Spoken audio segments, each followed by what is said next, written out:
মই আগতেও কৈছোঁ, অখিল গগৈ ডাঙৰীয়া দিনত শুই উঠি কাক গালি পাৰে কোনো ক'ব নোৱাৰে, এদিনা কাক সমালোচনা কৰিব কোনো ক'ব নোৱাৰে বা কাক প্ৰশংসা কৰিব কোনো ক'ব নোৱাৰে।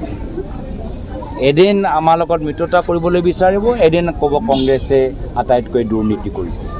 তো তেওঁ কোনদিনা কি মনত আছে কোনো ক'ব নোৱাৰে।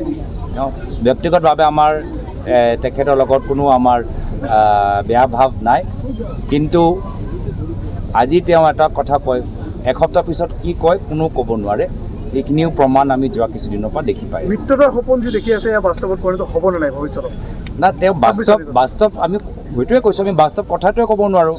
যদি এদিন প্ৰশংসা কৰে, পিছদিনা সমালোচনা কৰে, তেওঁ বাস্তৱত কি বিচাৰে আমি ক'ব পৰা নাই।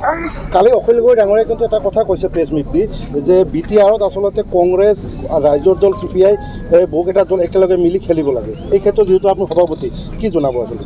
মই পুনৰবাৰ কৈছোঁ, তেওঁ কি বিচাৰে কোনো ধৰিব নোৱাৰে। তেওঁ বাস্তৱ কি বিচাৰে কোনে মই পৰা নাই। মানে অখিল গগৈৰ ৰাজনৈতিক স্থিৰতা আছে নে নাই? মই ক'ব নোৱাৰোঁ। তেওঁ ৰাজনৈতিকভাৱে যথেষ্ট কৌশলেৰে কামো কৰিব পাৰে, মই ক'ব নোৱাৰোঁ। মই ধৰিব পৰা নাই, মই সহজ সৰল, মই ধৰিব পৰা নাই কি তেওঁ কি বিচাৰে। মই আগতেও